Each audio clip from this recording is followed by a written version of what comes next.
मौलाया सल्लि व सल्लिम दाइमन सरमदा अला हबीबिका खैरुल खल्क़ि कुल्लिहिम। बुझ गई जिसके आगे सभी मशअलें, शम्मा वो लेकर आया हमारा नबी। क्या खबर कितने तारे खिले छुप गए, पर न डूबे न डूबा हमारा नबी। खल्क से औलिया, औलिया से रसूल, और रसूलों का आका हमारा नबी। मिलकर पढ़िए, सबसे औला और आला हमारा नबी, सबसे बाला व वाला हमारा नबी। अल्लाह की हम्द सना नबी मुहतरम नबी मुअज़्ज़म सल्लल्लाहु अलैहि वसल्लम की बारगाह मुक़द्दसा में इंतहाई मोहब्बत से दुरूद सलाम पेश करने के बाद तमाम तारीफ अल्लाह वहदहु ला शरीक के लिए है। मेरे और आपके आका हरे हरे गुंबद में आराम फरमाने वाले सय्यदुल अव्वलीन वल आखिरीन, खातमुन नबिय्यीन, राहतिल आशिकीन, मुरादिल मुश्ताकीन, सय्यदुल अरब वल अजम सल्लल्लाहु अलैहि वसल्लम के मौलूद मसऊद, आपके कमालात व अज़मत और आपके मिलाद शरीफ के बयान की ये महफिल रब्बिल अव्वल शरीफ की इन मुबारक रातों में अल्हम्दुलिल्लाह इस मस्जिद शरीफ में मुनक़्क़िद पज़ीर है। ये बुजुर्ग और बाबरकत ज़िक्र के साथ अल्लाह मुझे और आपको पर यह करम फरमा रहा है। इस मस्जिद के इमाम व खतीब हज़रत अल्लामा मक़बूल अहमद मदनी साहब क़िबला दामत बरकातुहुल आलिया आप हैं। मैं मस्जिद के इमाम व खतीब साहब अल्लामा साहब क़िबला अक़द्दसुल्लहु को और इस मस्जिद शरीफ की इंतज़ामिया को, तमाम कमेटी के तमाम अफराद, मुअज़्ज़िज़ीन को और तमाम अहले मोहल्ला और नमाजी हज़रात और शरीक दर्स को समीम क़ल्ब से मुबारकबाद पेश करता हूँ और दुआ करता हूँ अल्लाह रब्बुल आलमीन इस मस्जिद शरीफ के मिंबर वाज़ को सुबह क़यामत तक आबाद रखे, सलामत रखे। इस मस्जिद शरीफ की खिदमत करने वालों को अल्लाह रब्बुल आलमीन दो जहानों की खुशियाँ अता फरमाए। मस्जिद शरीफ के इमाम साहब का अदब और उनके साथ दीनी मसाइल में और दीनी मिशन में मसलक अहले सुन्नत की फ़रोग़ के लिए तामुन करने वाले तमाम बुजुर्ग नौजवानों को अल्लाह रब्बुल आलमीन बरकतें और सआदत अता फरमाए। मेरे दोस्तों बुजुर्गों, ज़रा तवज्जो से सुनिए, मैं आहिस्ता आहिस्ता गुफ्तगू करूँगा ताकि आवाज़ गूंज रही है तो बात आप तक पहुँचे सही तरीके से। बात आपको समझ में आ रही है जो मैं बात कर रहा हूँ आपसे? देखिए, ये रब्बीउल अव्वल शरीफ का ये मुबारक महीना है जिसमें हमारे आका अलैहिस्सलाम इस दुनिया में आबो गिल में इस कायनात में आपकी पैदाइश हुई। यूं तो अहले ईमान मुसलमान कलमा गो, चाहे वो आलिम हो या गैर आलिम हो, हर मुसलमान जो हुजूर अलैहिस्सलाम का कलमा पढ़ता है वो इस बात पर कामिल यकीन रखता है और इस बात की मारिफत रखता है कि हुजूर की मोहब्बत, सरकार अलैहिस्सलाम से ताल्लुक़, अल्लाह के रसूल की निस्बत ही ईमान की असल और अल्लाह को राजी करने का सबसे पहला और अव्वल और हकीकी जरिया। बात समझ में आई आपकी? मैं जो बातें करूंगा जरा तवज्जो से सुनिए। मैंने पहली बात आपकी खिदमत में अर्ज की है कि हर मुसलमान इस बात को मानता है कि साल के 12 महीने हुजूर के जिक्र के, हर दिन हुजूर के जिक्र, हर रात हुजूर के जिक्र की, बोलिए सुभान अल्लाह।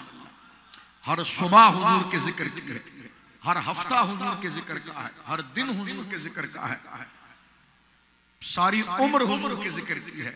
लेकिन ये महीना जिसमें हुजूर तशरीफ लाए हैं तो एक खास निस्बत इस महीने को हुजूर की आमद के साथ है। तो अहले मोहब्बत इस महीने में हुजूर से मोहब्बत का पहले से ज्यादा वालेहाना और ज्यादा अकीदत से इजहार करते हैं।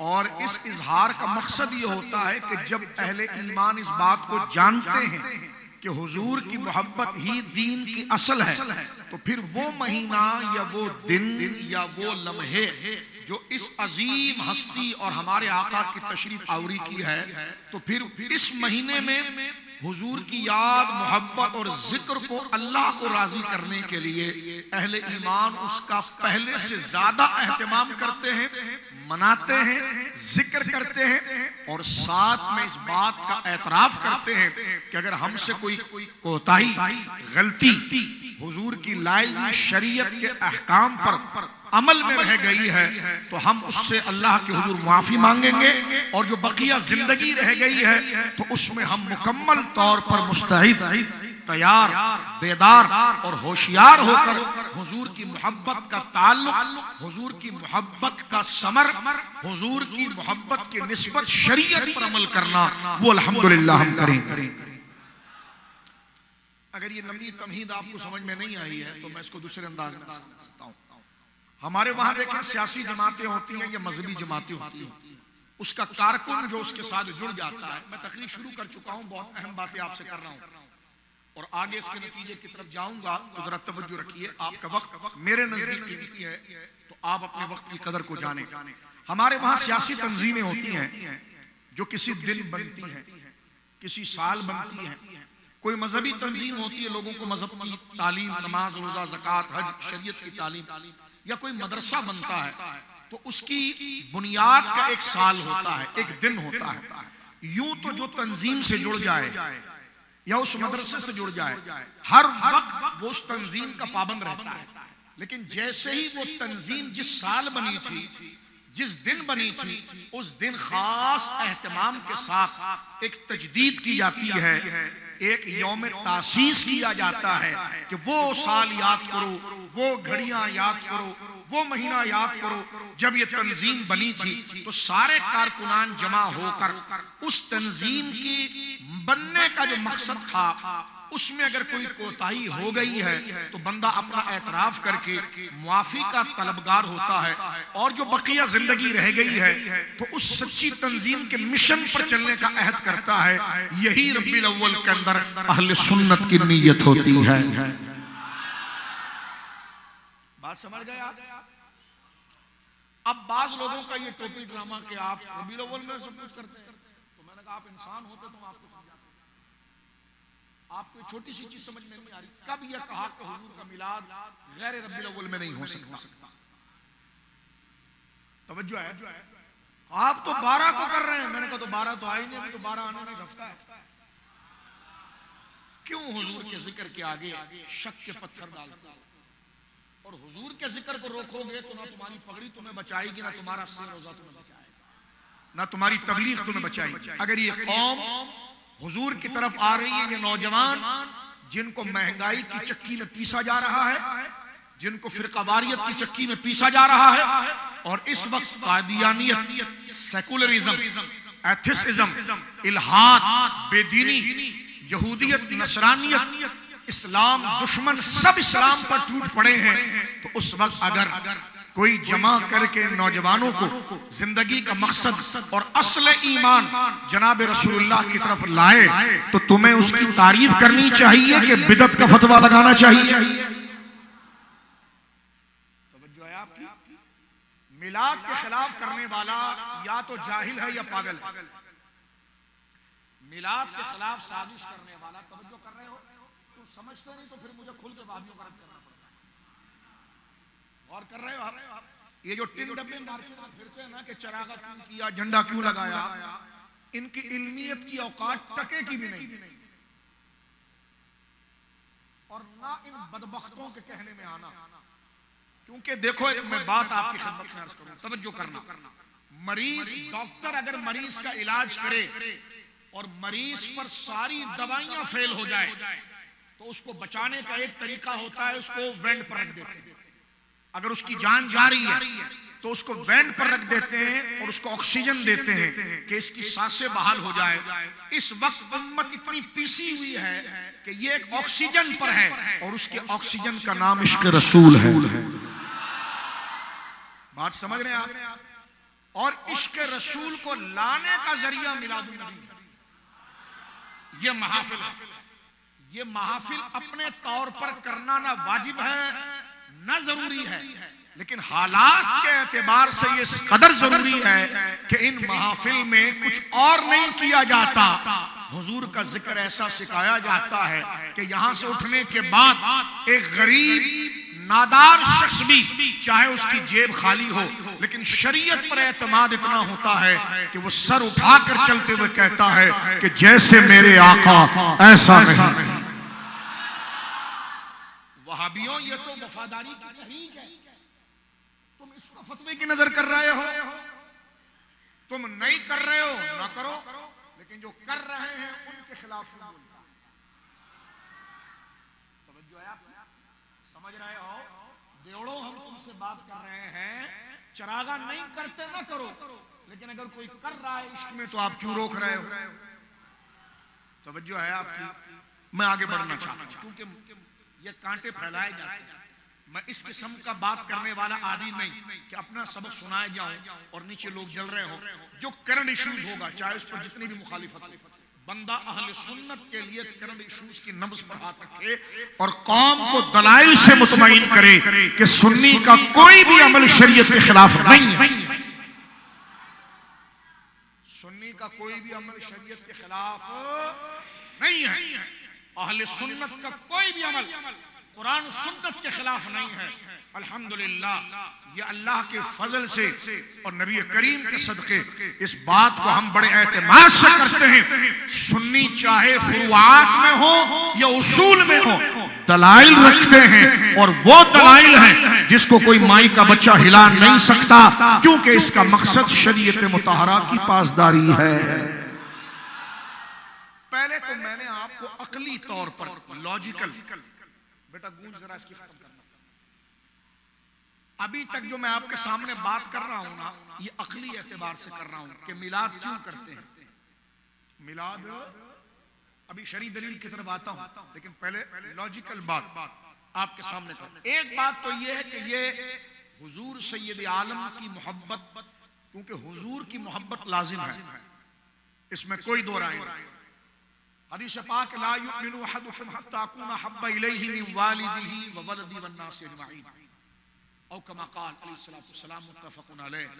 हुजूर कहते ला युमिनु अहदुकुम, तुम में कोई एक तन्हा सिंगल आदमी भी मुसलमान हो ही नहीं सकता हत्ता, कंडीशन उस वक्त तक, ला युमिनु अहदुकुम, मोमिन नहीं होगा तुम में से कोई, अहदुकुम कोई एक बंदा भी, ला युमिनु अहदुकुम हत्ता, उस वक्त वो मोमिन होगा कि अकूना हब्बा इलैहि, कि मैं मुस्तफा हो जाऊं उसके नजदीक सबसे ज्यादा प्यारा। मैं बात को तोड़ तोड़ के बयान कर रहा हूं। क्या फरमाया आका करीम ने कि ला युमिनु, ला युमिनु, इसका एक मुतलक माना है कि बंदा मुसलमान ही नहीं होगा, एक ही है कि ईमान कामिल नहीं होगा, मोमिन कामिल नहीं होगा। ला को मुतलक नफी के लिए भी उलमा ने लिखा है और कमाल नफी के लिए भी लिखा है, लेकिन इब्तिदाई दर्जे में बात हो रही है और हुजूर फरमा रहे हैं कि ला युमिनु अहदुकुम, ला युमिनु वो मोमिन नहीं है, अहदुकुम तुम में से वो कोई एक बंदा भी, हत्ता उस वक्त वो मोमिन हो सकता है, अकूना कि मैं मुस्तफा हो जाऊं, अहब्बा इलैहि उसके नजदीक सबसे ज्यादा प्यारा। किससे प्यारा या रसूल अल्लाह? मिन वालिदिही, उसके बाप से ज्यादा प्यारा, व वलदिही उसके बेटे से ज्यादा प्यारा, वन नास अजमईन और हर वो रिश्ता जिससे मोहब्बत की जाती है, जिससे ताजीम की जाती है, उन तमाम रिश्तों से ज्यादा हमारे आका कहते हैं जब तक मैं उस बंदे के नजदीक उसके बाप, उसके बेटे, बाप से मुराद दादा दादा दादा नाना जितने भी जो बाप के हुक्म में आते हैं, वह वलदिही और उसके बेटे, चाहे सुलभी बेटा हो, नवासे हो, पोते हो, जो भी हो, ये सब इसमें आ गए। फरमाया तुम में वो शख्स, फिर सुन लीजिए बड़ी तवज्जो से और होश से, ये बुनियाद है हमारी नमाज यहीं से कबूल होगी। फरमाया तुम में वो शख्स मोमिन नहीं हो सकता मगर उस वक्त वो मोमिन हो जाएगा जब मैं रसूल, मैं मुस्तफा सल्लल्लाहु अलैहि वसल्लम उस बंदे के नजदीक अजीज हो जाऊं, महबूब हो जाऊं, सबसे प्यारा हो जाऊं। किससे प्यारा? फरमाया उसके बाप से भी ज्यादा मैं उसका प्यारा हो जाऊं। बात समझ में आ रही है?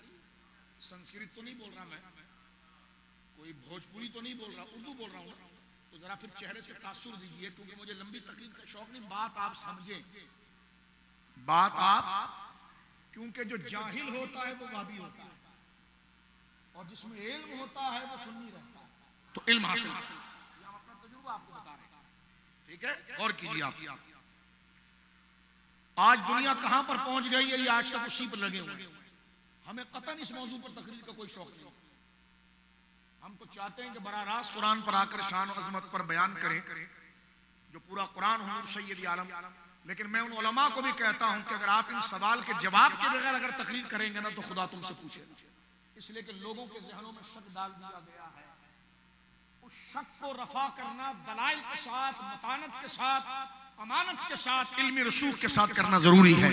हदीस सुनिए, नबी पाक फरमाते हैं, मैं कह रहा था आपकी खिदमत में, बुखारी शरीफ में हदीस है कि तुम में वो बंदा उस वक्त तक मुसलमान नहीं हो सकता, हुजूर कहते हैं जब तक मैं, उर्दू समझ रहे हैं, जब तक मैं उस बंदे के नजदीक उसके बाप, उसकी औलाद, उसके हर अजीज रिश्ते से ज्यादा प्यारा ना हो जाऊं। अब नहीं चलना, समझ रहे?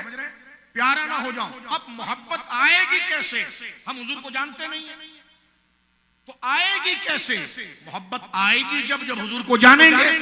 सिर्फ जानने से नहीं आती, कमालात और शान और करामत को जानेंगे तो मिलादुन नबी किस जलसे को कहते हैं? मिलाद उस जलसे को कहते हैं जिसमें हुजूर की करामात, हुजूर की अजमतें, हुजूर की शान बयान की जाए। मैंने कहा वाह भी अजीब है, तू मोहब्बत रसूल का दावा करता है और जो तहरीक, जो मश्क मोहब्बत को लाती है उसको तू हराम कहता है। जो जरिया मोहब्बत है तो ये मजहब है या पागलपंती है? सुन्नी जब कहता है कि मैं हुजूर से सबसे ज्यादा प्यार करता हूं, तो प्यार आएगा जब हुजूर की शान सुनेंगे। और मिलाद किस महफिल को कहते हैं? जिसमें हुजूर की शान सुनी सुनाई जाती है। Simple concept. तो मिलादुन नबी कहते हैं हुजूर की शानों के बयान। सुन लीजिए अच्छी तरह से, एक एक बच्चा आराम से सुन ले, क्योंकि वह भी बुढ़ा भी हो जाता है, कहता मिलाद क्या है? मैंने कहा तारीफ आती, कहता नहीं। तो मैंने कहा फिर क्या है? पहले समझना क्या है, बात समझ रहे मेरी? मिलाद का माना तो पैदाइश के दिन होता है, लेकिन जब हम अपनी महफिलों का नाम मिलाद रखते हैं, हम मुद्दई हैं ना, तो हम दावा पेश कर रहे हैं हमारे नजदीक मिलाद हुजूर की शानों का बयान, जो अल्लाह ने कहीं वमा अरसलनाका इल्ला रहमतल लिल आलमीन कह करके, हबीब हमने आपको कायनात के लिए रहमत बनाकर भेजा। कहीं फरमाया वरफाना लका ज़िक्रक, हबीब लोग हमारे जिक्र को बुलंद करते हैं, हम रब होकर आपके जिक्र को बुलंद करते हैं। बोली सुबह। कहीं पर इशा फरमाया इन्ना अतैना कल कौसर, हबीब हमने आपको इनाम की और अजर की और नेमतों की ऐसी कसरत और ज्यादती अता फरमाई है जिसको कोई शुमारी नहीं कर सकता। हमने आपको खैर कसीर अता फरमा दिया। इस तरह इन्नल्लाह मलाइकतहु युसल्लूना अलन नबी या अय्युहल्लज़ीना आमनू सल्लु अलैहि व सल्लिमू तस्लीमा। ए महबूब, बेशक इन्नल्लाह, बेशक अल्लाह खुद व मलाइकतहु, और उसके इतने फरिश्ते जिसको अल्लाह के सिवा कोई नहीं जानता, करते क्या है? युसल्लूना अलन नबी, हबीब तेरी ताज़ीम और तेरी तारीफ बयान करते हैं। ये कुरान है ना जी, ये कुरान है। अब मिलाद कहते ही मेरे बड़े भाइयों, बुजुर्गों, बच्चों, ऐसे जिक्र का नाम है कि जिसमें हुजूर की अजमतें जो कुरान में जिक्र हुई है वो पढ़ पढ़ कर सुनाना, इसको कहते हैं मिलादुन नबी। अगर ये हराम है तो क्या कुरान पढ़ना हराम होगा? तवज्जो है, कितनी बड़ी नादानी। इनको हो गया वाबियों को हमसे बुग़्ज़, अब हमारे बुग़्ज़ में ये जिक्र का इनकार कर रहे हैं। हमने कहा हमसे अगर बुग़्ज़ हो गया है तो हमारे लिए बात करो, हुजूर के जिक्र का इनकार ना करो, उसके आगे नौजवानों को कोई लिए शक की दीवार खड़ी ना करो। हमसे बुग़्ज़ रखकर तो शायद खुदा तुम्हें बख्श दे, लेकिन हुजूर के जिक्र को रोक दिया तो ना तुम्हारी शेखुल हदीसी तुम्हें बख्शवाएगी, ना तुम्हारा मदरसा बख्शवाएगा। आला हज़रत एक बड़ी प्यारी बात करते हैं। अब आप देखो, एक बंदा कहे कि मुझे फलां से मोहब्बत है, तो वो कहे मैं उसकी जरा तारीफ करूं, कर रहे कही अजीब है भाई। मोहब्बत तो कहते इसको है कि बंदे को जब किसी से प्यार होता है तो उसी का जिक्र करता रहता है। फिर अगर जिससे मोहब्बत है उसका जिक्र रोक रहा है, या फिर अगर कोई उसकी तारीफ करे तो कहने इतने भी नहीं है, नक्श निकाल रहा है। तो मेरा इमाम कहता है, मेरा इमाम यहां पर जिक्र कर रहा है, जरा तवज्जो कीजिए, क्या प्यारी बात आला हज़रत ने की है कि जिक्र रोके, फजल काटे, नक्श का जोया करे, फिर कहे मुर्तद के उम्मत रसूलुल्लाह। दावा करता है कि मैं हुजूर का आशिक हूं, उनके जिक्र को रोकता है। उनकी शान में हदीस आ जाए तो रावी पर जिराह करता है, नक्श और शक पैदा करता है, फिर मूछ मुंड के दाढ़ी बढ़ाकर कहता है कि हम बड़े आशिक रसूल हैं। तो मेरा इमाम कहता है इसकी वजह तो हुजूर की ताज़ीम थी, तूने वहां नक्श किया। ये पढ़ना पढ़ाने के साथ बात कर रहा हूं आपके सामने, ये रद ऐसा नहीं है जो कम इल्मी में किया जा रहा है। हुजूर की शान की जो तौहीन की जा रही है, अगर बंदा वाकई में मुफ्ती आलिम हो तो वो हिदायत से नहीं पढ़ता कि लोग उसके वास्ते का अदब करे, वो किताब इसलिए पढ़ता है कि वो हुजूर की हुर्मत और इज्जत पर पहरा दे।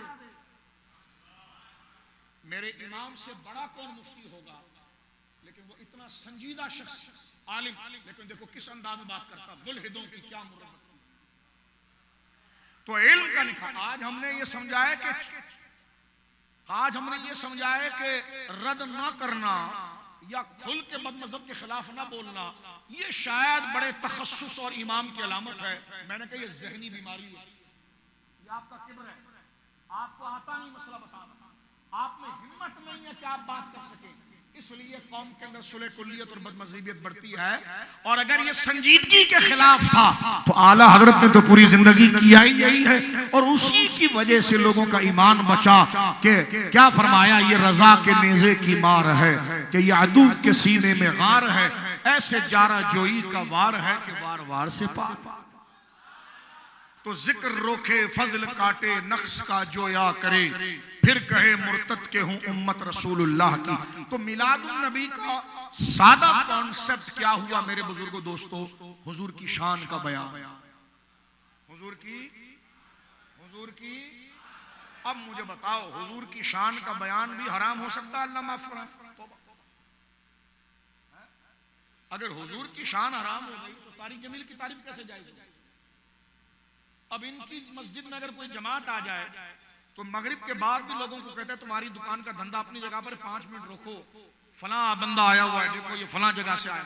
मैंने कहा तुम्हारे इतने आ जाएं, उसके लिए तू उस दिन एहतमाम करके जिक्र करता है, और कायनात का सरदार व वाली आ जाए तो कोई जुमा भी उनकी शान में नहीं पढ़ाता,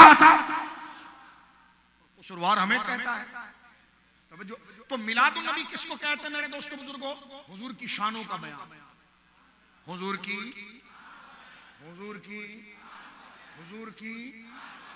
की शानों का बयान। एक जुमला मैं यहां पर मजीद अर्ज करके मौजू की तरफ आता हूं। ये तमहीद मैंने आपके सामने बयान की। कहते जी 12 रबीउल अव्वल को तो हुजूर की पैदाइश नहीं है, तो मैंने कहा ये महफिल 12 को नहीं हो रही, आज हो रही है। कहते 12 को मिलाद करते हैं, वो तो वफात का दिन है। मैंने कहा तेरा बाप भी नहीं साबित करता वफात का दिन। झूठ बोलते हो, लोगों को कंफ्यूज करते हो। और कंफ्यूज किसके लिए कर रहे हो? रसूलुल्लाह के जिक्र के लिए कर रहे हो। तुमने हुजूर को कोई सियासी लीडर समझा है माज़अल्लाह कि तुम्हें बुग़्ज़ है? जब लोग तुम्हारा अदब हुजूर के लिए करते हैं तो हुजूर की शान, अगर 12 को फर्ज कीजिए हुजूर की वफात भी हो, विसाल भी हो, तो इससे क्या होता है? बंदा वफात और विसाल की वजह से तो नहीं जिक्र कर रहा, अल्लाह ने जो शान अता फरमाई उसके लिए जिक्र कर रहा है। और हुजूर ने खुद फरमाया है कि मेरी वफात भी मेरी उम्मत के लिए बेहतरी और शान है, और मेरी हयात भी लोगों के लिए बेहतरी और शान। कभी कहते हैं कि आला हज़रत ने कहा है कि हुजूर की विलादत 8 को है, ऐसी झूठी पम्फलेट चला रहे हैं।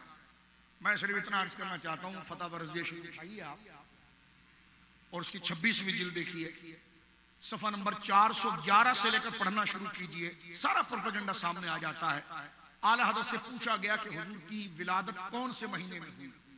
आला हज़रत इमाम अहले सुन्नत ने लिखा, कई उलमा, अल्लामा ज़रक़ानी रहमा, मुहद्दिस इब्न जौज़ी, सबसे आला हज़रत ने कौल नकल किया कि इस पर उम्मत का इजमा है कि कि हुर्मत वाले महीने में हुजूर की पैदाइश नहीं हुई, ना रमजान में हुई, ना हुर्मत वाले में, ना जिलहिज्जा में हुई, ना जिलकाद में हुई, ना मुहर्रम में हुई, ना रजब में हुई, ना रमजान में हुई।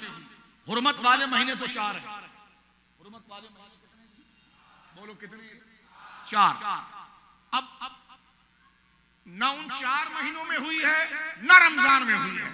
उम्मत का इस बात पर इजमा है कि हुजूर की पैदाइश विलादत पाक रब्बिल अव्वल में हुई है और पीर के दिन हुई। ये आला हज़रत लिख रहे हैं। फिर आगे चलकर खुद कहते हैं, फरमाया कि सवाल करने वाले ने मुझसे तारीख का नहीं पूछा, सिर्फ इतना पूछा कि हुजूर की पैदाइश कब हुई है, तो मैंने महीना लिख दिया, लेकिन रही तारीख की बात, आप फरमाते हैं उसमें इख्तलाफ है। बाज ने 8 का कौल किया है, और तारीख में इख्तलाफ होता है कोई बड़ी बात नहीं। बाज ने 8 का कौल किया है, बाज ने 2 का कौल किया है, और 12 का भी कौल किया है। ये लिखने के बाद आला तो लिखते हैं, लेकिन जमहूर के नजदीक मशहूर 12 है। अब आला हज़रत तो ये लिख रहे हैं, अब आला हज़रत तो ये लिख रहे हैं, इन्होंने आला हज़रत की बात को काट छाट कर एक छोटा सा पंफलेट बना दिया और उसमें कहा कि देखो मौलाना अहमद रजा तो कह रहे हैं हुजूर की विलादत 8 है। अब मैंने पूरा मसला आपसे बता दिया। आला हज़रत ने चंद अक़वाल नकल किए। पहले तो महीना गिरवाया कि साइल ने, सवाल करने वाले ने मुझसे तारीख का नहीं पूछा, महीने का पूछा। तो महीने के बारे में आला हज़रत कहते हैं कि जो बड़े महीने हैं उनमें हुजूर की विलादत नहीं, जैसे रमजान जिसका हम ज्यादा नाम सुनते हैं, मुहर्रम जिसका हम ज्यादा नाम सुनते हैं, ज़िक़ात जिसका हम ज्यादा नाम सुनते हैं, ज़िलहिज जिसका बड़ा नाम सुनते हैं, रजब। आला हज़रत ने फरमाया ऐसे किसी मशहूर महीने में नहीं। उम्मत का इस पर इजमा है कि आपकी पैदाइश रब्बिल अव्वल में हुई और पीर के दिन। फिर आगे लिखते हैं कि साइल ने मुझसे तारीख का नहीं पूछा, महीने का पूछा तो मैंने बता दिया। अब मैं तारीख भी बता देता हूं। आला हज़रत आगे चल के लिखते हैं कि हुजूर की विलादत के बारे में चंद तारीखें हैं, जैसे बाज ने 8 रब्बिल अव्वल हुजूर की विलादत को जिक्र किया, बाज ने 2 रब्बिल अव्वल हुजूर की पैदाइश को जिक्र किया, बाज ने 12। ये लिखने के बाद आगे लिखते हैं कि जमहूर यानी सारी उम्मत एक तरफ खड़ी है, जमहूर उनका इस बात पर मशहूर है कि हुजूर अलैहिस्सलाम की पैदाइश 12 रब्बिल अव्वल को हुई। फिर आला हज़रत कहते हैं कि हाँ मदीना और मक्का के उलमा भी 12 ही का एहतमाम करते हैं और यही जमहूर है। आगे फिर आला हज़रत एक दलील पकड़ते हैं, फरमाया इसलिए हुजूर ने फरमाया कि जब तुम्हारे इलाके वाले जिस दिन ईद उल फितर करें उस दिन जमहूर के साथ तुम ईद उल फितर करो, जिस दिन तुम्हारे लोग ईद उल अदहा करें तो जमहूर के साथ आप ईद उल अदहा करो। ये दलील लाकर आला हज़रत फरमा रहे हैं कि 8 या 2 का कौल ये एक 2 बंदों का है, 12 का कौल ये जमहूर का है। ये ईद उल फितर और ईद उल अदहा की मिसाल भी आला हज़रत ला रहे हैं कि मशहूर और जमहूर 12 रब्बिल अव्वल ही है। अब कितना देखो तहरीफ, कितनी चोरी, कितना दजल किया इसको। लेकिन मैं फिर भी देखिए हम सुन्नी, हम लड़ाना नहीं चाहते। मैं ये कहता हूं कि आपके नजदीक क्या है मुल्ला जी? 8। तो मैंने कहा आप 8 को कर लो, हमें बुला लो, हम तकरीर कर देंगे, हम नाथवा ले आएंगे, इन उलमा बुजुर्गों को ले आएंगे। भाई तू सिर्फ छेड़ता क्यों है? तू अगर 8 को मान रहा है ना तो तू 8 को कर ले, हमें बुला ले, हम तकरीर कर लेंगे। लेकिन आज देखिए बिलाल मस्जिद है, आज बिलाल मस्जिद लख्ताबाद में 12 रब्बिल अव्वल नहीं है। आज कौन सी रब्बिल अव्वल? जी जी जी जी 4 या 5 जो भी है, लेकिन देखें फिर भी मिलाद हो रहा है। पता चला मिलाद का ताल्लुक, इस महफिल का ताल्लुक 12 के अदद या 8 के अदद से नहीं है, इसका ताल्लुक जिक्र मुस्तफा से है। जब भी किया जाए बोलिए सुभान। चोर को घर तक पहुंचाइए, वो अगर 8 कहे तो कहेंगे 8 को कर ले, लेकिन 8 को भी तेरे मुंह पर 12 बज रहा होता तो क्या करें? और कर रहे हैं आप, तुम सदमे हमें नहीं देते तो हम बात ऐसी नहीं करते। अब आगे बढ़िए मेरे दोस्तों बुजुर्गों, जनाब रसूल आपने मिलाद का माना समझ लिया, हुजूर की शानों का बयान, हुजूर की अब इनका तकब्बुर देखो हुजूर के इल्म के सामने। हम बड़ी बड़ी किताबें पढ़ते हैं, हमें मिलाद कहीं नहीं मिलता, ये कहां से बरेलियों ने मिलाद निकाला हुआ है? हमारे फला फला मुहद्दिस थे, उनको ना कुरान में मिला ना हदीस में मिला। मैंने एक इनके शंटू से सवाल किया, मैंने कहा जो इतनी लंबी आप तमहीद बांध रहे हैं कि हमारे फला मुहद्दिस को नहीं मिला मिलाद, तुम कहां से मिलाद ले आए, मिलाद कहां है कुरान में? मैंने कहा ठीक है, आप क्या ढूंढ रहे हैं? कहा मिलाद। मैंने कहा मिलाद किसको कहते हैं? कहा मालूम नहीं। तो मैंने कहा ढूंढ क्या रहा? मैंने कहा ये कागज पकड़ और कलम ले, पहले मिलाद लिख के होता क्या? मैंने बता दिया मिलाद हुजूर की शानों के बयान का नाम है। कुरान की आयत जो हुजूर की शान में अल्लाह ने उतारी है उसको बयान करके हुजूर की अजमत को बयान करना और अपने दिल को हुजूर का गुलाम बनाना और हुजूर की शरीयत पर चलने का इरादा करना, ये मिलाद है। मिलाद की तारीफ तुझे नहीं आ रही है तो तू ढूंढ क्या रहा है? पहले जान तो सही कि मिलाद क्या है, फिर बता वो कहां पर नहीं है। बात समझ में आई आपको मेरे दोस्तों? बात समझ में आ गई? आगे चलिए मेरे दोस्तों। अल्लाह रब्बुल आलमीन जल्ला वाला, और ये जो चरागा है, ये झंडे हैं, ये हमारी सकाफती तहजीब है। इस पर उलमाए अहले सुन्नत ने कभी सख्ती नहीं की। ये उलमा बैठे हुए, मैं अभी आया, तवज्जो से सुनना, और इस वक्त जो फितना है उस पर अपनी जिम्मेदारी समझना। जो अंधेरा और फितना फैलाया जा रहा है उसमें लोगों को रोशनी देना। कहते झंडे लगाते हैं, मैंने कहा तुम ना लगाओ, कोई लगाना जरूरी नहीं है। अगर कोई झंडा नहीं लगाएगा तौबा, उसको कोई बेअदब नहीं कहता। चरागे करते हैं, मैंने कहा अब ना करो, इतने घर हैं यहां पर, कितने लोगों ने चरागा नहीं किया? तो चरागा करना कोई लाजिम और जरूरी नहीं। मैं आपके सामने खुल के कह रहा हूं, पूरी दुनिया सुन रही है। जो चरागा नहीं कर पाया, पैसे नहीं थे या बस यूं ही नहीं किया, कोई मसला नहीं, कोई उसको अल्लाह माफ करे बेअदब नहीं कहता। जो उसको बेअदब कहे उस पर शरीयत की गिरफ्त हो जाएगी। कोई झंडा ना लगाए, कोई सख्ती नहीं। ये तो हमारी तहजीबी सकाफती रस्म है। असल मिलाद हुजूर का जिक्र है। हमारी सकाफत में इन चीजों को ताजीम के तौर पर लिया जाता है। कहीं चरागा हो तो ये नहीं कहा जाएगा कि मौलवी के घर में मातम हो रहा है, यही कहा जाएगा खुशी हो रही है। तो हमारी तहजीब में चरागा खुशी का इजहार और अलामत है, और हर खुशी के जरिए हुजूर के जिक्र को अजमत वाला बनाना एक अच्छा काम है। तो जो चाहे करे, जो चाहे ना करे। अब देखो जवाब जब नहीं होता तो इधर उलझाएगा। बात समझ रहे हैं आप? मैंने क्या कहा, उर्दू समझ रहे हो सब? लख्ताबाद चरागा करना इसका मिलाद से कोई ताल्लुक नहीं, ये एक इजहार मोहब्बत। असले मिलाद से इसका कोई ताल्लुक नहीं। लेकिन जो रखेगा, जो करेगा, मेरी पूरी बात सुनना, जो करेगा और उसकी नीयत ये होगी कि हमारे रिवाज, हमारे कल्चर, हमारे माहौल में सजावट किसी की अजमत, किसी से मोहब्बत, किसी की ताजीम की अलामत है, तो इस नीयत की वजह से वो अजर पाएगा। जब मुबाह काम जिस पर ना सवाब है ना गुनाह है, उसमें अगर नीयत नेक कर ले तो मुबाह भी मुस्तहब हो जाता है। चरागा करना अगर कुछ ना हो तो मुबाह भी हो, तो वो इश्क रसूल के फरोग की मुस्तहसन नीयत के साथ मुस्तहब और कारे सवाब बन जाए। बात समझ गए आप? तो असल में मिलाद के दो पहलू हुए। एक है मनाने का तरीका, मेरे भाइयों तवज्जो से सुनना। एक है मनाने का तरीका और एक है असले जिक्र। असले जिक्र तो मिलाद ये है कि जो कुरान में हुजूर की शानें हैं बैठकर पढ़ी जाए और उसको बयान किया जाए ताकि हमारे दिल में आका की मोहब्बत आए और हम शरीयत पर जम जाए। ये असल मिलाद है। अब अपने अपने इलाके के एतबार से कराची वालों की मोहब्बत सेलिब्रेट करने का क्या तरीका है, लाहौर वालों का क्या तरीका है, अरब वालों का क्या तरीका है, चाइना वालों का क्या तरीका है, इसका ताल्लुक उस तरीके पर है और शरीयत में उर्फ हुज्जत होता है। तवज्जो है? चरागा झंडा ये मिलाद की असल नहीं है, मिलाद की असल जिक्र रसूल है। तवज्जो है? अब जो मैं बातें कर रहा हूं उनके मुनाजरीन भी सुन रहे हैं। अब जो मैं बातें कर रहा हूं ये हमारा दावा है और खुदा का खौफ करके बताना इसमें क्या ऐसा अनसर है जो खिलाफ शरा है जिसके लिए आप तकरीर करते हो और नौजवानों को हुजूर के जिक्र से रोकते हो। यार ये क्या है? अपनी तबलीगी जमात में ले जाने के लिए उस जमीन के लिए की तारीफें कर कर के नहीं थकते कि 39 लाख का सवाब मिलेगा, फलाना मिलेगा, ढिमकाना मिलेगा। झूठी फजाइल बताते हो।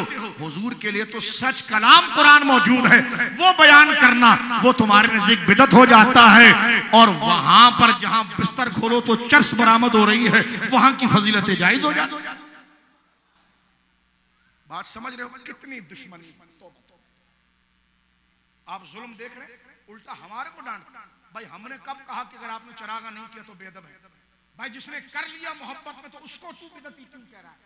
जिसने नहीं किया कोई गुनाहगार नहीं, लेकिन जिसने कहा यार जेब में 100 रुपए हैं लेकिन 10 रुपए का चरागा करूंगा ताकि मेरे बच्चों को हुजूर का इश्क मिले, तो उस नीयत पर खुदा उसको अजर नहीं देगा? तू ठेकेदार बना हुआ है, अल्लाह उसको अजर नहीं देगा?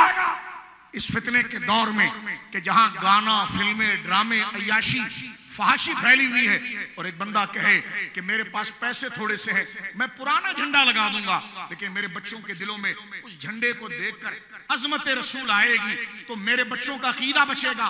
उस पाकीज़ा बंदे के अगर वो कयामत में मुल्ला तेरे सामने खड़ा हो गया तो तू मुकाबला कर पाएगा खुदा के सामने उसका कि या अल्लाह मैंने तो ये तेरे महबूब की मोहब्बत में लगाया था। तो सेलिब्रेट करने का तरीका ये कल्चर के साथ है, इसका असले मिलाद से कोई ताल्लुक नहीं। असले मिलाद तो जिक्र रसूल है। जुलूस निकालना जिस तरह आज के लिए उन्होंने फैशन बनाया, नहीं मिलाद तो क्योंकि जब इनको दबाया तो चलो हक कबूल किया, अब कहते जी मिलाद तो जायज है, मुरव्वजा तरीका बिदअत। अब जरा गाढ़ा करते हैं, हियत कज़ाइया जो स्टाइल मिलाद का बनाया है वो नाजायज है। मैं बात आगे करना चाह रहा हूं, वो स्टाइल क्यों नाजायज है ये बताइए। सवाल है वो स्टाइल क्यों नाजायज है? कहने लगे इसलिए नाजायज है कि उसको तुमने दीन का हिस्सा बनाया। मैंने कहा अगर दीन का हिस्सा बनाया होता तो जिसके घर पर चरागा नहीं लगा उस पर फतवा देते। उस पर फतवा ना देने का मतलब है कि दीन का हिस्सा नहीं बनाया। नहीं समझ रहे आप मेरी बात? ये पूरा मुनाजरे का कोर्स हो रहा है आपके। अगर हमने चिरागों को और मुरव्वजा तरीके को जिसमें जुलूस है, झंडा है, चरागा है, अगर इसको हम अहले सुन्नत दीन का हिस्सा समझते, हम इसको दीन नहीं समझते, हुजूर की तारीफ करने को दीन समझते हैं। और ये आगे बढ़ाने का तरीका है। सकाफती एतबार से वो अजर वाला खुद से नहीं बनता, हुजूर के जिक्र को बढ़ाने के सबब से वो अजर वाला हो जाता है। झंडा दीन नहीं है, हुजूर का जिक्र दीन है। चरागा दीन नहीं है, हुजूर का जिक्र जो है वो दीन है। तो कहा फिर ये क्या है? मैंने कहा ये ऐसे ही है जैसे तू मस्जिद में लाउड स्पीकर पर अजान देता है। मुझे बता, जो लाउड स्पीकर पर तू अजान देता है, अगर हमारे चरागे आज की पैदावार है तो ये तू क्या हरम से लाया था? मैं पूछता हूं ये किस मस्जिद में लाउड स्पीकर इस्तेमाल नहीं होता, या मस्जिद में लाउड स्पीकर लगाते वक्त ये कहा नहीं जाता कि हजरात मस्जिद में लाउड स्पीकर लगाइए आपको अजर मिलेगा? मैंने कहा अगर चरागे पर अजर इसलिए नहीं कि ये आज की पैदावार है तो इस माइक के चंदे मांगने पर अजर क्यों है? तो कहते अजर इस पर नहीं, इसके जरिए कुरान जाएगा उस पर अजर है। तो मैंने कहा अजर इस पर नहीं, इसके जरिए ताज़ीम रसूल जाएगी, इस पर अजर है।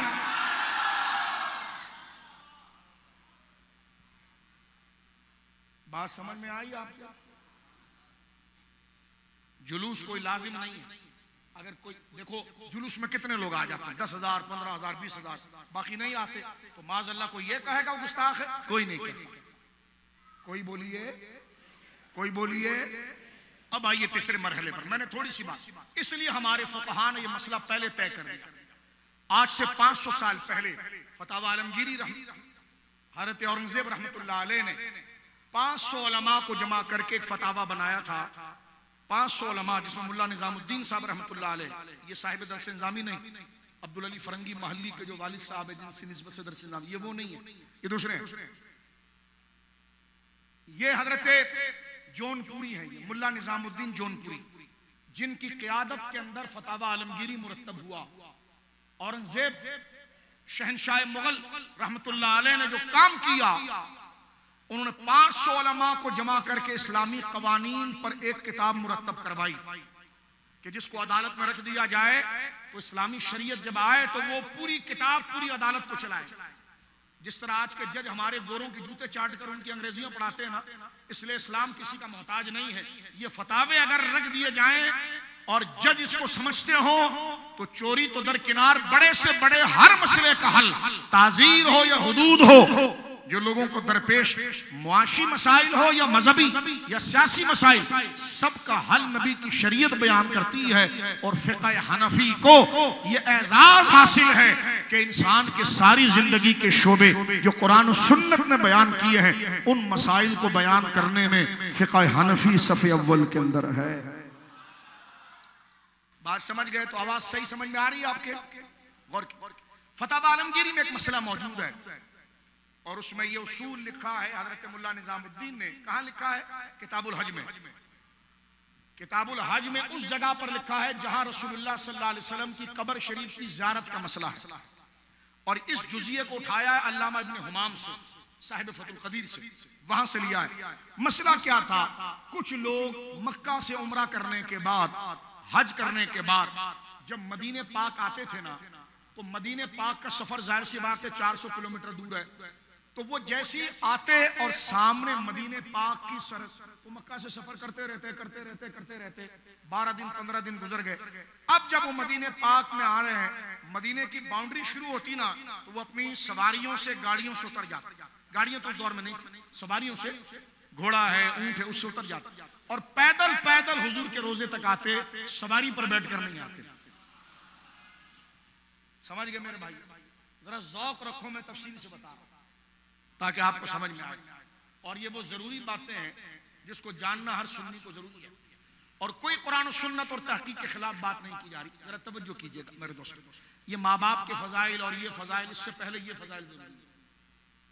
और ये फजाइल को पढ़ने के लिए ज्यादा टाइम लगता है, क्योंकि वो फजाइल के लिए तो एक किताब काफी, इसके लिए तो सारे बदमज़हब की पूरी किताब पढ़ो फिर जवाब तैयार करो। लोग समझते हैं कि रद पर तकरीर आसान है। मैंने कहा मुफ्ती साहब 5 मिनट नहीं बोल सकते आप इसका मुताला बारे शरीयत नहीं, बारे शरीयत के साथ, फ़िक़्ह के साथ और किताबें भी होती हैं। बारे शरीयत भी हमारी सर आंखों पर है, मोहब्बत की किताब है, फ़िक़्ह की किताब है, अज़मत की किताब है, हमारे अकाबिर की किताब है। लेकिन कहने का मकसद ये है, जैसा मर्ज हो वैसी दवाई लानी चाहिए, जैसा मर्ज हो वैसी। अब आप गौर कीजिए, सवाल हुआ उन उलमा से, मैं तकरीर कर रहा हूं, इसमें कोई वजीफा मत पढ़िए। आला हज़रत ने लिखा है कि जब दर्स हो रहा हो तो उस वक्त तस्बीह पढ़ना नाजायज है। तस्बीहात नहीं पढ़ सकते आप, जिक्र यही है जो हो रहा है, ये मुकद्दम है तन्हा जिक्र से। तवज्जो है आपकी? गौर कीजिए आप। सवाल हुआ कब? 600 साल पहले मुल्ला निजामुद्दीन रहमतुल्लाह अलैह 500 उलमा बैठे हैं, जिसमें शाह वलीउल्लाह मुहद्दिस देलवी के वालिद शाह अब्दुल रहीम साहब भी चीफ थे। उनके पास फतावे आते और वो हवाशी लिखते। तसी के एतबार से फिर शाह औरंगजेब रहमतुल्लाह अलैह 3 दिन के बाद शाम के वक्त उसका मुताला करते। और शाह औरंगजेब खुद बहुत बड़े आलिम थे रहमतुल्लाह अलैह। आला हज़रत ने उनको मुजद्दिद लिखा। जितने फतावे तैयार होते शाह औरंगजेब रहमतुल्लाह अलैह शाम के वक्त उसकी तहकीक करते। और उस कमेटी के चेयरमैन शाह वलीउल्लाह मुहद्दिस देलवी के वालिद शाह अब्दुल रहीम साहब, और उस पर नोट्स मुरतब किया जाता, कौन सी इबारत निकालनी है, कौन सी दाखिल करनी है, उसका हाशिया क्या होगा। बड़ी मेहनत से ये काम हुआ। और मैं ये कहना चाहता हूँ, सरकार मेरे आका सल्लल्लाहु अलैहि वसल्लम का जिक्र हुआ अभी मेरी जुबान से, जो 500 उलमा ने मिलकर एक फतावा आलमगीरी तैयार की है ना, आला हजरत के एक गुलाम मौलाना अमजद अली कादरी सदरुल शरिया ने तन्हा उतनी बड़ी किताब बारे शरीयत अकेला लिखकर दिखाई। सदरुल शरिया का उर्स हो तो फिर हम आपको बताएं कि लिखी कैसी गई। गौर कीजिएगा मेरे दोस्तों। सवाल हुआ कि कुछ लोगों को हमने देखा है कि वो मक्का के अंदर उम्रा करने के बाद, हज करने के बाद जब मदीने पाक आते हैं, तो जैसी मदीने पाक की सरहद, उर्दू समझ रहे हैं आप हैं तो चेहरे से तासुर दीजिए, चेहरा सपाट ना रखें ताकि पता चले कि आपको उर्दू समझ में आ रही है, क्योंकि मसला समझाना है, तकरीर मकसूद नहीं है। जैसी बाउंड्री और हुदूद, जैसा कराची में आते टूल प्लाजा आ जाता है ना, ऐसी मदीना पाक की जब सरहद नजर आ जाती तो वो अपने ऊंटों से उतर जाते और पैदल पैदल रोजा रसूल तक आते। सवाल हुआ ये अमल कैसा है? उन उलमा से सवाल हुआ ये अमल करना कैसा है? उलमा ने आगे से ये नहीं लिखा साहबा ने किया था, ताबईन ने किया था, ये नहीं लिखा, बल्कि उलमा ने पूछा ये बताओ वो पैदल पैदल क्यों आ रहे हैं? क्या लंबा सफर करके थक गए हैं तो सुस्ताने के लिए, पांव को हल्का करने के लिए, टहलने के लिए से आ रहे हैं? क्या नहीं। का वजह क्या है? का शहर रसूल की ताज़ीम है। ठीक है, अब उलमा जवाब क्या देते हैं? फरमाते हैं इसका जवाब क्या लिखें? ऐसे तो इश्क की नज़ाइर सूरतें हजारों हैं, हम किस किस का जवाब देंगे? किताब लंबी हो जाएगी। हम एक उसूल लिख देते हैं, एक कानून लिख देते हैं कि वो कुल्लो मा काना, वो कुल्लो मा काना अदखुला फिल अदबे वल इजलाले काना हसनन। फरमा हाँ बस ये याद रखो, जो काम हुजूर अलैहिस्सलाम की मोहब्बत में जितना ज्यादा किया जाएगा उस काम के जायज और सवाब होने की दलील ये है कि ये हुजूर के लिए हो रहा। अब मुझे बताओ ये उसूल कितने मसले हल करेगा? ये उसूल कितने मसले? अंगूठा चूमा, क्यों चूमा? का तेरे अब्बा के नाम पर नहीं चूमा, हुजूर के नाम पे चूमा। इसकी दलील क्या है? दलील यही है कि हुजूर के लिए चूमा। बात समझ रहे हैं आप? अब आइए दूसरे मरहले की तरफ चलते हैं। हमारे कुछ वक्त गुजरा है, कुछ लोगों ने सहाबा इकराम की माज़अल्लाह तौहीन की। उस वक्त बड़ी बड़ी किताबें लिखी गई। हजरत मुआविया की शान में बड़ी किताबें लिखी गई, कातिब वही रज़ी अल्लाह अन्हु। उलमा बैठे हैं, उनकी शान में सही हदीसें भी हैं और कुछ हदीसें ऐसी हैं, बेटा ये निकालो, ये मुसलमानों का तरीका नहीं, निकालो। किसी जाहिल पीर ने बताया होगा ये शरीयत में जायज नहीं, निकालो। गौर कीजिए, छल्ले नहीं पहनते, छल्ले मर्दों के लिए भी नहीं, औरतों के लिए भी नहीं। सबसे बड़े पीर रसूलुल्लाह वो मना करते हैं, जो पीर पहना है उसकी बैत ही जायज नहीं। ठीक है, छल्ले कड़े नहीं पहनते। गौर करना मेरे दोस्तों बुजुर्गों, मैं आपकी खिदमत में अर्ज कर रहा था हजरत मुआविया रज़ी अल्लाह ताला की शान में मसलन अगर 10 हदीसें आई हैं, उसमें से 8 या 9 रिवायतें वो हैं जिसकी सनद पर कलाम। ये देवबंदी मौलवी भी लिखते हैं, तवज्जो है आपकी। लेकिन सारी रात लगाकर मुस्तलाहत हदीस, फने हदीस के उसूल को खंगाल कर उस रावी को सही साबित करने के लिए जुद्दोजहद और कोशिश करके हजरत मुआविया की शान को निखारने के लिए उस रिवायत के रावी को दुरुस्त करके रिवायत को उठाया जाता है। जायज है, ठीक तरीका है, हम भी करते हैं। लेकिन मैं ये पूछता हूं, ये सारा जोर तूने हजरत मुआविया की शान वाली रिवायत को उठाने के लिए लगाया और अंगूठा चूमने वाली रिवायत पर अगर कोशिश थोड़ी कर लेता तो आज उसको बिदअत नहीं कहता। तो जो हुजूर की शान के लिए रिवायत आ रही है उसको हराम कह रहा है और जो सहाबी के लिए आ रही है उसको जायज कर रहा है। पता चला तूने सहाबी को सिर्फ उनकी जात के लिए माना तो तुझे कोई फायदा नहीं। हमने सहाबी का अदब रसूलुल्लाह के लिए किया। जब सहाबी की इज्जत के लिए रावियों पर इतना एहतिमाद होगा तो सरकार की शान की रिवायतों पर रावी पर जिरह करके तू हदीसों को उड़ा देगा। शर्म आनी चाहिए, शर्म। आला हज़रत इमाम अहले सुन्नत के पास रिवायत आई कि अंगूठा चूमने वाली रिवायत। तवज्जो है आपकी, इधर देखो यार, हम आपको देखकर तकरीर नहीं करते, आपको देखकर तकरीर करें तो कभी कर ही ना पाए। ये जो कैमरे की नजर से जो कुछ लोग हमें देख रहे हैं ना, उन तक हम पैगाम पहुंचाना चाहते हैं कि इमाम अहले सुन्नत 150 साल हुए मजार में गए लेकिन उनका इल्म बांझ नहीं हुआ, वो कयामत तक जारी रहेगा। अब तुम जितना हिस्सा लो, मैं ज्यादा तो नहीं जगा सकता, तुम्हें जितना बता सकता था उतना मैंने बताया। अब जरा तवज्जो करना, लेकिन ये कैमरे की नजर से जो दुनिया देख रही है उन तक हम पहुंचाना चाहते हैं बात कि सुन्नियों पर जो तुमने ये प्रोपेगेंडा लगाया है कि इनके पास इल्म नहीं है, तो बेटा हमने तो तकरीर अभी शुरू ही नहीं की, हम तो तालिब इल्म है। जो बुनियादें हम बांध रहे हैं जरा उसको हिला कर दिखा दे कि वादी रजा की कोहे हिमालय रजा का है, जिस समत देखिए वो इला। और कीजिए मेरे दोस्तों बुजुर्गों, तो हजरत मुआविया रज़ी अल्लाह अन्हु या किसी भी सहाबी का जिक्र किया जाए तो वो शान व अजमत, वो करामत व हैसियत बयान होनी चाहिए। हम भी करते हैं, लेकिन आला हजरत ऐसे सच्चे बुजुर्ग थे, वो सहाबा को डायरेक्ट नहीं मानते थे, हुजूर की वजह से मानते थे। वो अहले बैत को डायरेक्ट नहीं मानते थे, हुजूर की वजह से मानते थे। इसलिए आपने अपने अकीदे की किताब लिखे हुई, अपने अकीदे से मुराद अहले सुन्नत के जो अकीदे हैं और हजरत बड़े बुजुर्गों के बदायूं के बड़े उलमा की लिखी हुई किताब पर जब आपने हवाशी लगाए अल मुतक़दुल मुस्तनद पर, तो फरमाया लैसा हुब्बु सहाबति लिज़वातिहिम व लैसा हुब्बु अहले बैतिहि लिअनफुसिहिम बल हुब्बुहुम जमीअन बिवुसलतिहिम बिरसूलिल्लाह।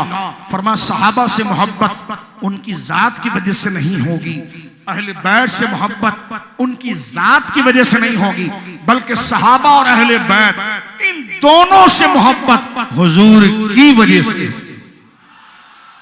किनकी वजह से होगी बोलिए?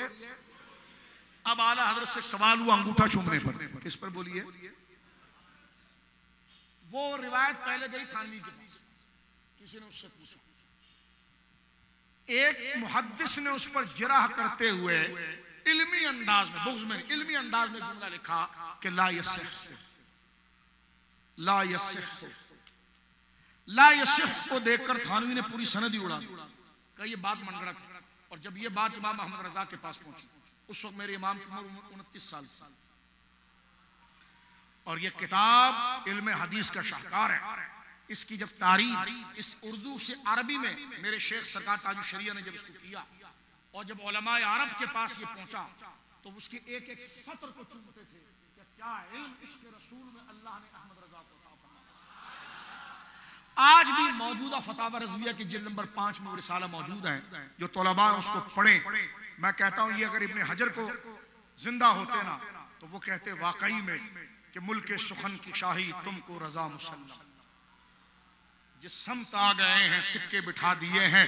मेरे दोस्तों, जो जितना जाहिल होता है वो आला हजरत का उतना बागी होता है, और जितना इल्म वाला होता है उतना आला हजरत के शहदाई। आला हजरत ने इस लफ्ज़ पर ला यसिह से थानवी ने जिस रिवायत को गलत करार दिया, इस पर आला हजरत ने पूरा रिसाला लिखा और सनद को उठाकर बयान किया कि हुजूर सय्यद आलम के नाम पर अंगूठा चूमना यह मुस्तहब है। यही अहले सुन्नत का मरकज है, क्योंकि जहां से हुजूर की शान बयान होगी उसको बयान करना ही मिलादुन नबी सल्लल्लाहु अलैहि वसल्लम है। मेरे दोस्तों बुजुर्गों, बात को समेटते हुए मैं एक ही हदीस पाक आपकी खिदमत में अर्ज करता हूं। मिलादुन नबी सल्लल्लाहु अलैहि वसल्लम, ये सारा मिलाद ही पर जिक्र हुआ। ये तो मैंने अभी तक आपको कानून समझाया, जो मनफी प्रोपेगेंडे होते हैं ना, उस कानून को सिर्फ मैंने समझाया। आप उलमा की तकारीर सुनते रहिए, क्योंकि थोड़ी बात यहाँ पर होगी, थोड़ी ज्यादा बात किसी और दर्स में होगी, थोड़ी बात किसी और दर्स में होगी, तो मुकम्मल और बदमज़हबों की पोस्टों पर आप तवज्जो ना करें। हमारे उलमा बताते बताते दुनिया से चले जाते हैं, हमारा सुन्नी दिलचस्पी नहीं लेता। लेकिन गुनाह में क्यों का अट्रैक्शन होता है, तो कहता है वो इंजीनियर बड़ी पतीवी की बात करता है। मेरे पास बंदा आया, मैंने अपनी 30 साल पुरानी तकरीर उसके आगे रखी। मैंने कहा जवाब तो हम जारी में जब इमाम थे, दर्जा सालिसा में थे, तब हम इसके जवाबात हमारे बुजुर्गों ने लिखे, हम देते रहे। सुन्नी तू जरा अक्लमंद बनना, उलमा सब बताते हैं, तू उस पर तवज्जो नहीं देता। कोई शैतान ने एक बात कर दी, तू कहता है उसके पास बड़ा इल्म है। अहले सुन्नत पर जो सवाल कोई खड़ा कर रहा है कोई नया नहीं है, वो या तो शिये से ला रहा होगा, या किसी मुनकर हदीस से ला रहा होगा, या किसी कादियानी से ला रहा होगा, या किसी देवबंदी से ला रहा होगा, किसी बाबी से ला रहा होगा। और ये वो सवाल है कि जिसको हमारे बुजुर्गों ने पहले निपटा कर दफन कर दिया है, और उलमा मिंबरों पर बिठाते हैं। लेकिन सुन्नी नमाज पढ़ने जब आता है कि जब जमात खड़े होने का टाइम होता है, तो हम तो माइल बकरम है, कोई साइल ही नहीं। उलमा तो अपना फरीजा अदा कर रहे हैं, दज्जालियत का दौर है, लेकिन तू ये चाहता है नवीनता, कोई नया बाप बनाओ, कोई नया पीर बनाओ, तो ये तो फिर अकीदा बढ़ाकर करना है। सुन्नी उलमा के पीछे चलो। सुन्नियत का कोई अकीदा, कोई नजरिया ऐसा नहीं है जो कुरान के खिलाफ हो, सुन्नत के खिलाफ हो और मुतवारिस उम्मत के तसलसल के नजरिए के खिलाफ हो। इसी में से एक मिलादुन नबी सल्लल्लाहु अलैहि वसल्लम। बात को हदीस पर खत्म करते हैं मेरे दोस्तों बुजुर्गों। अभी तक तो मैंने वो उसूल बयान किए जो लियाकताबाद, गरीबाबाद, लांडी, कोरंगी में ये वहां भी खुसुर फुसुर खुसुर फुसुर करके आपके अकीदे को खराब करा। तो मैंने वो पूरा एक पैकेज आपके सामने अर्ज किया। घर जाके दोबारा मेरी तकरीर सुनिएगा, फिर बताइएगा कि इसमें सारी चीजें मुकम्मल हुई कि नहीं। ठीक है, एक बात, जबकि ये तकरीर मुश्किल है जो मैंने की आपके साथ, क्योंकि दीन के उसूल है और इतनी नीचे सतह पर आकर आपको समझाना। लोग समझते हैं आपको इसके अलावा कोई तकरीर नहीं आती। मैंने कहा आप अपना शोबा मुझे दे दीजिए, मैं उसमें बोलता हूँ आपके शागिर्दों के सामने, और जो हम बयान कर रहे हैं इसको आप जरा बोलते हैं। ऐसा नहीं होता, हमको किब्र के लिए बात नहीं करते। हम ये कहते हैं नजरियाती हुदूदों को कमजोर नहीं करें।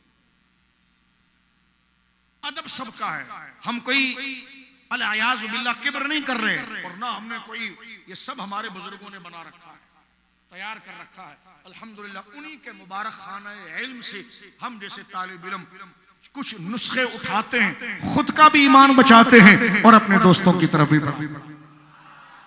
यह अहले सुन्नत के अकाबिर का काम है। यह अहले सुन्नत है अल्हम्दुलिल्लाह, जिनके गुंबद ऊंचे हैं ना, अल्लाह ने उनको मकाम भी दिया कि कैसे आकाओं का बंदा हूं रजा, बोल बाले मेरी सरकारों। बात में खत्म कर रहा हूं सरकार के मिलाद पर एक हदीस मुबारक, और वो हदीस एक तो बुखारी शरीफ की सही हदीस है। सरकार ने भरे मजमे में बात की है कि बुइस्तु मिन खैर कुरून बनी आदम, मैं भेजा गया हूं खैर कुरून।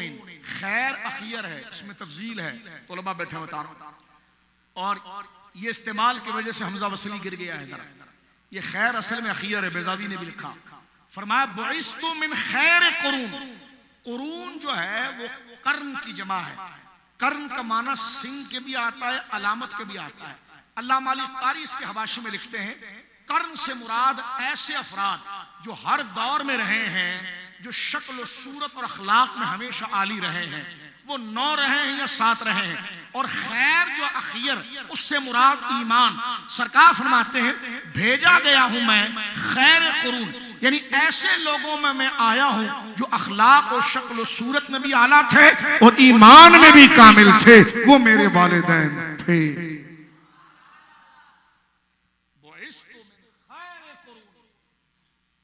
बनी आदम कर्नन फकर्नन, कर्नन फकर्नन, एक अजमत वाले जोड़े से दूसरे अजमत वाले जोड़े मैं मुंतकिल होता रहा। और हुजूर खुद फरमाते हैं लम यज़िलिल्लाहु यनकुलुनी मिन अस्लाबिल करीमति इला अरहामित ताहिरा। बच्चा जब तक मां के पेट में नहीं आता बाप की पीठ में रहता है। हुजूर फरमाते जिन जिन की पीठ में मैं रहा वो पीठ करामत वाली थी, और जिन जिन के पेट में मैं आया वो पेट बुजुर्गी वाले थे। फरमाया ऐसे इज्जत वाले लोगों में मुंतकिल होता रहा हत्ता कुन्तु फी हादल कर्न। और मेरे सहाबा इसी तरह तसलसल से मैं अब्दुल्ला और आमिना रदी अल्लाह अन्हुमा के जरिए तुम्हारे दरमियान आ गया।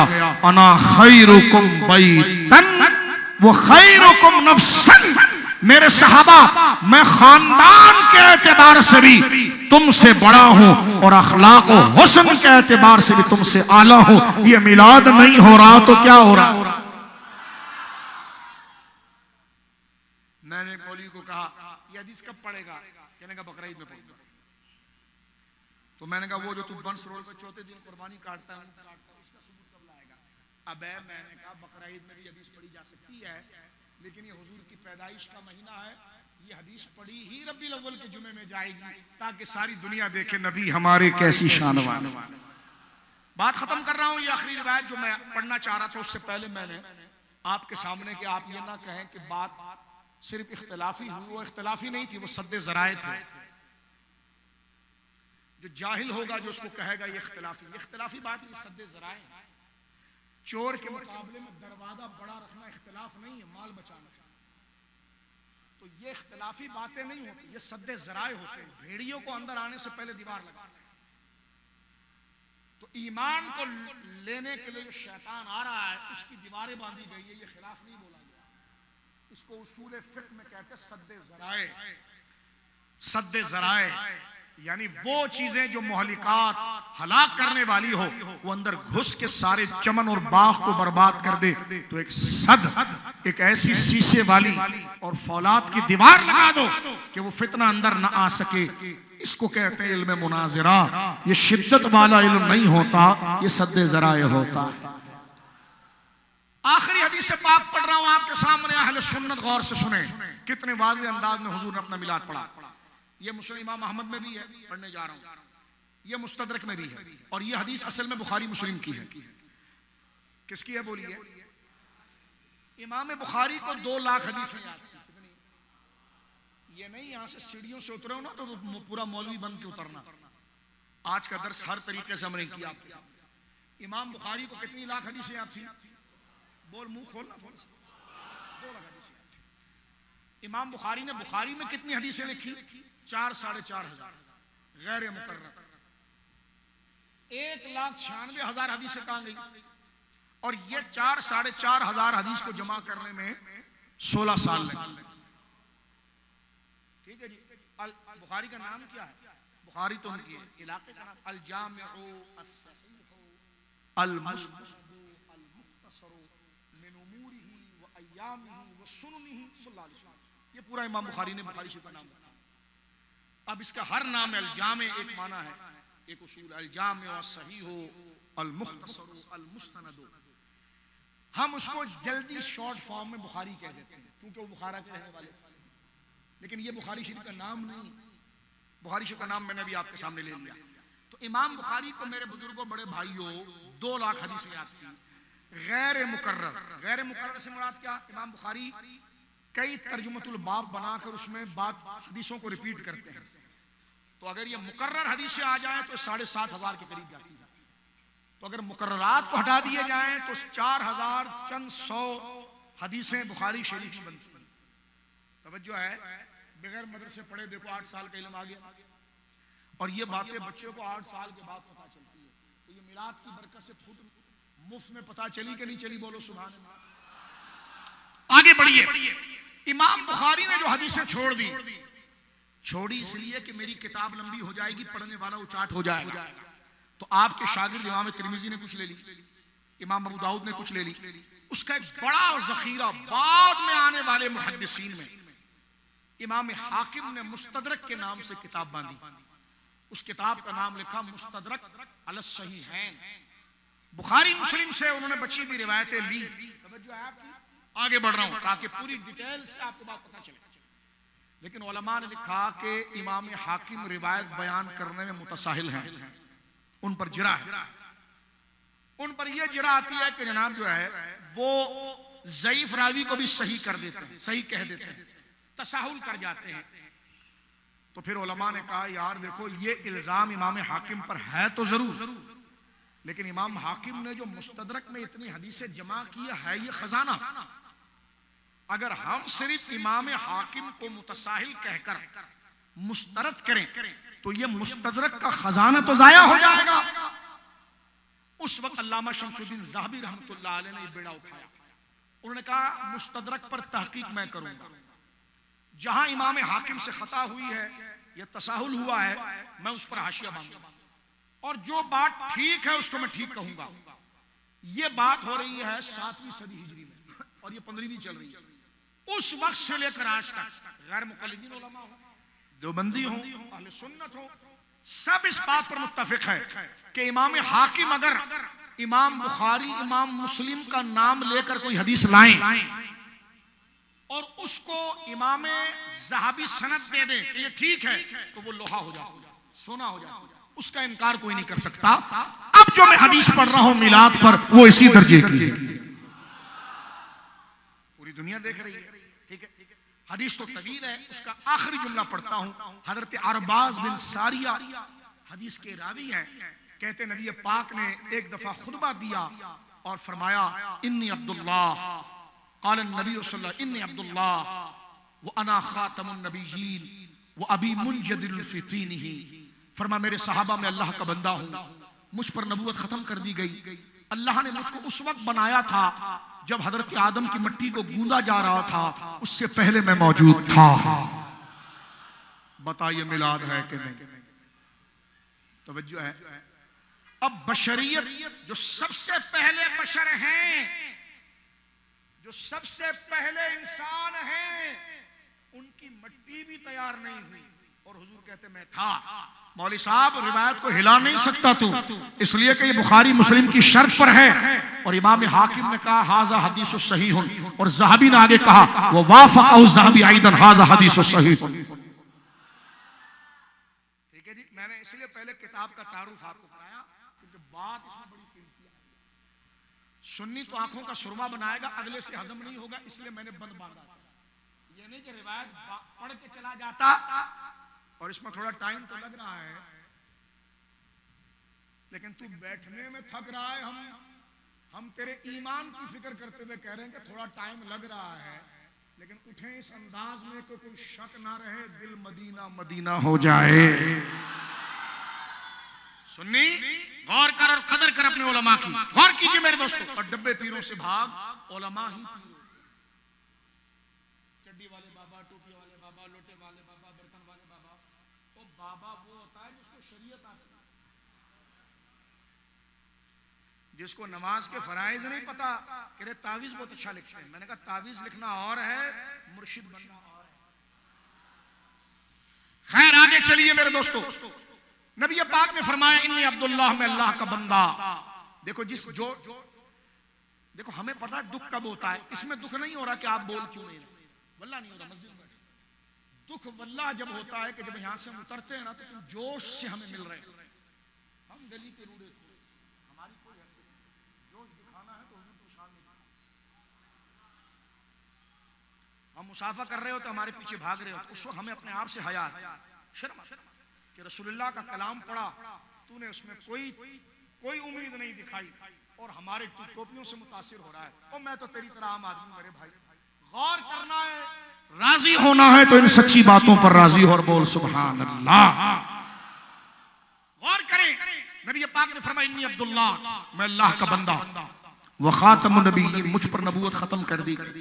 वो अभी मुंजदिन फी तीनिही, मैं उस वक्त था जब मेरे बाप आदम मुंजदिल फी तीनिही, उनकी मिट्टी को गूंदा जा रहा था। अभी उनकी मिट्टी ही तैयार नहीं हुई कि उनका बदन बनता, फिर रूह डालते। फरमा मिट्टी ही गूंदी जा रही थी, अल्लाह ने मुझे पैदा कर दिया था नूरी शक्ल में, जो दूसरी हदीस में अव्वल मा खलक। फिर आगे हुजूर क्या कहते हैं सुनिए, फरमा सउखबिरुकुम अन ज़ालिक, क्या मैं कुछ बातें तुम्हें और बताऊं? का बताइए। फरमा अना दावत अबी इब्राहिम, मिलाद पर रिवायत सुनिए, अना दावत अबी इब्राहिम, मैं इब्राहिम अलैहिस्सलाम की दुआ हूं। वो बिशारत ईसा, इब्राहिम अलैहिस्सलाम ने जो खाना काबा बनाया था और फिर खाना काबा को के पास खड़े होकर कहा था या अल्लाह बनाना मेरा काम था, अब एक ऐसे रसूल कामिल को भेज दे जो इस काबे की हिफाजत करे और तेरे दीन को आम करे। हुजूर ने फरमाया मैं वही दुआ हूं। फरमा अना दावत अबी इब्राहिम, ये तकरीर याद होनी चाहिए। मैं बता रहा हूं, ये नहीं कि मैंने की है माज़अल्लाह, तो बस इसलिए नहीं, ये बातें याद होनी चाहिए, ये तकरीर, ये हदीस ज़बानी याद होनी चाहिए, सनद के साथ सुन ली। हुजूर फरमाते हैं जो अरबी के अल्फाज में बोल रहा हूं इसी को भी याद कर लें, ये खुद उस तस्बीह के वजीफे से ज्यादा अजर है। फरमा अना दावत अबी इब्राहिम, मैं इब्राहिम की दुआ, वो बिशारत ईसा, मैं हजरत ईसा की बिशारत हूं। वह रुया उम्मी आमिना, और मैं अपनी माँ आमिना का वो मुशाहिदा हूं जो मेरी माँ ने मेरी पैदाइश के वक्त देखा कि अन्ना उम्मा रसूलिल्लाहि सल्लल्लाहु अलैहि वसल्लम रअत हीना वदअत लहू नूरा अदाअत लहा कुसूरुश शाम। हुजूर कहते हैं जब मैं पैदा हुआ मेरी माँ मक्के में थी, सहर का वक्त था, हल्का हल्का उजाला हो रहा था, अंधेरा गालिब था, रात जा रही थी, दिन आ रहा था, मेरी विलादत हुई। मेरी माँ हुजूर फरमाते हैं मेरी अम्मी जान सैयदा आमिना उस हुजरे के अंदर थी। जब मैं पैदा हुआ तो हुजूर कहते मेरी माँ ने कहा कि मुझसे नूर नूर नूर लाइट नूर निकला। फरमाते मेरी अम्मी मक्का में थी और कई 100 मील कई 100 मील दूर सीरिया मुल्क शाम सईदा आमिना कहती मैंने अपने घर में बैठे हुए उस निकलने वाले नूर की रोशनी में मुल्क शाम को देख लिया। हुजूर की अम्मी का मकाम आप देखिए, वो नबी नहीं है, औरतों में नबी आते भी नहीं, लेकिन सरकार की अम्मी इतनी शान वाली है कि वो नबी नहीं है, लेकिन हुजूर ने उनका जिक्र नबियों के साथ किया। लज्जत आई तो कंजूसी मत करना, सुभान अल्लाह कहना। मुंह बंद करना कोई फजाइल नहीं है, जिक्र करना फजीलत है। जहां सैयदना इब्राहिम का जिक्र किया, जहां सैयदना ईसा का जिक्र किया, वहीं सैयदा आमिना का जिक्र किया। कितनी अजीम जात है सैयदा आमिना की। सैयदा आमिना का जिक्र कोई मौलवी साहब नहीं कर रहा, रसूलुल्लाह खुद कर रहे हैं। और किन के साथ कर रहे हैं? हजरत इब्राहिम के साथ कर रहे हैं, हजरत इस्माइल के साथ कर रहे हैं। इसी को तो मिलाद कहते हैं कि हुजूर के वालिदैन भी आला, हुजूर का खानदान भी आला, हुजूर का आना भी नूर नूर और सारे आलम में नूर नूर। इसी को महफिल मिलाद कहते हैं। कितनी रिवायात पढ़ी जाए, कितनी बात की जाए मेरे दोस्तों बुजुर्गों। तो ये महफिल मिलाद रबीउल अव्वल शरीफ की है। अपनी जुबानों को दुरूद पाक से तर रखिए। सरकार की लाई हुई शरीयत, यानी जब हमने हुजूर का मकाम जान लिया, सरकार की लाई हुई शरीयत पर अमल कीजिए, नमाजों की पाबंदी कीजिए। और रबीउल अव्वल शरीफ का तोहफा जो हुजूर की बारगाह में आप पेश करना चाहते हैं वो नमाजों की पाबंदी है। और जो दाढ़ी मुंडना शुरू किया है ना, ये बहुत गलत आदत है। हुजूर के जब चाहने वाले हो तो चेहरा, जिस सियासी जमात में तुम होते हो तो पैंट भी वैसी पहनते हो, झंडा भी वैसी लगाते हो। आए हो हुजूर के मिलाद में, सच्ची जगह पर पहुंच गए हो, दुरुस्त मकाम पर पहुंच गए हो। अब चेहरा ऐसे ही बनाना जैसे हुजूर ने कहा है। बुढ़े हो जाते हैं फिर भी दाढ़ी मूंड रहे होते हैं, क्या करते? दाढ़ी मूंडने में नहुसत है, हुस्न दाढ़ी रखने में है, क्योंकि हुजूर का चेहरा दाढ़ी वाला, इमाम हसन का चेहरा। मैं डांट नहीं रहा, मसले की हैसियत के हवाले से बात कर रहा हूं। कब्र में बंदा जाए, उसका कफन फरिश्ते खोलें, दाढ़ी चेहरे पर हो तो फरिश्ते भी पूछें कि अब इससे क्या पूछें, इसका नबी कौन था? चेहरा बता रहा है कि नबी वाला था। मैंने किसी दोस्त पर हमला करने की नियत से नहीं किया, क्योंकि ये हुजूर की सुन्नत है और हम मिलाद कर रहे हैं। तो जब हुजूर के चाहने वाले हैं और हुजूर जैसा लिबास ना बनाएं, चेहरा ना बनाएं, आदत ना बनाएं, तो मेरे दोस्तों बुजुर्गों ये मरते वक्त बड़े खतरनाक सूरत में रहती है। चलता फिरता मिलाद होना चाहिए। सर पर टोपी भी है, नमाजें भी हैं, दाढ़ी भी है, तो वहां भी किस किस मिलाद का इनकार करेगा? आप चल रहे हैं, अमामा शरीफ, टोपी शरीफ, दाढ़ी, आप दाढ़ी शरीफ, चेहरे पर नमाज में जा रहे हैं, यही मिलाद मुस्तफा है कि हुजूर का इश्क भी है और हुजूर की शरीयत भी नजर आ रही है। निसार तेरी चहल पहल पर हजारों ईदें, हजारों ईदें, आदों को समझ में नहीं आ रहा। निसार तेरी चहल पहल पर, अभी मैंने पूरी तकरीर की है तो जरा हाथ यूं करके कहना, सिवाय इब्लीस के। यूं करो ना थोड़ा, इतना बोझ तो हमारा भी हल्का करो। सिवाय इब्लीस के तुमने हमको इब्लीस कहा? मैंने कहा नहीं। मैंने कहा तू हुजूर की पैदाइश का मुनकिर है? कहेगा नहीं। मैंने कहा बैठ फिर बिरयानी खा।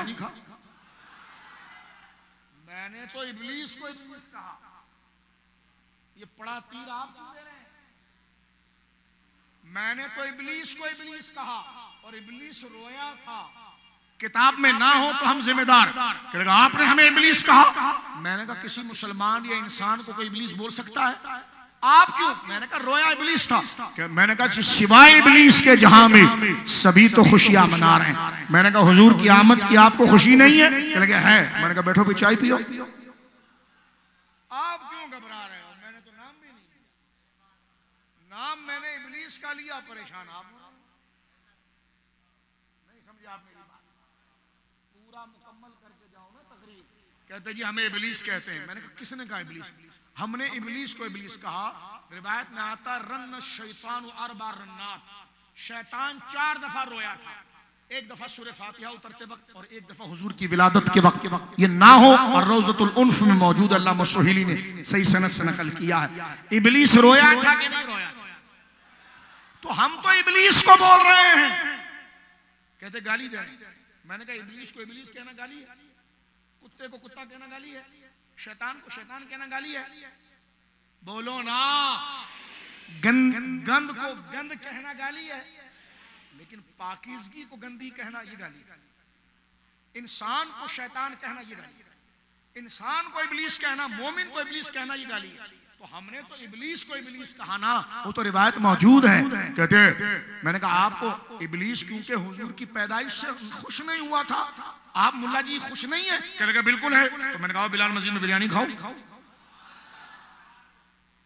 भाई सोल्यूशन है ना। तो अब मिलकर बोल, हम तो इब्लीस को इब्लीस बोल रहे हैं। बोल निसार तेरी चहल पहल पर। नहीं मैंने चिरागा नहीं लगाया इसलिए तू मुझे इब्लीस बोल रहा है। मैंने कहा तो चिरागे का मसला मैंने पहले हटा दिया। तू खुद खटक रहा है तो मैं क्या? मैंने तो झंडे के बारे में बात करनी कि कोई नहीं लगाया तो बेअदब नहीं। मैंने तो चिरागे पर भी बात करनी कि कोई नहीं लगाए तो बेअदब नहीं है, लेकिन जो लगा ले उस पर चिढ़ने वाला बेअदब जरूर है। तवज्जो आया आपकी? जिसने नहीं लगाया उस पर कोई थूके, अब इस पर कोई मुफ्ती का ये कैसे कह दिया?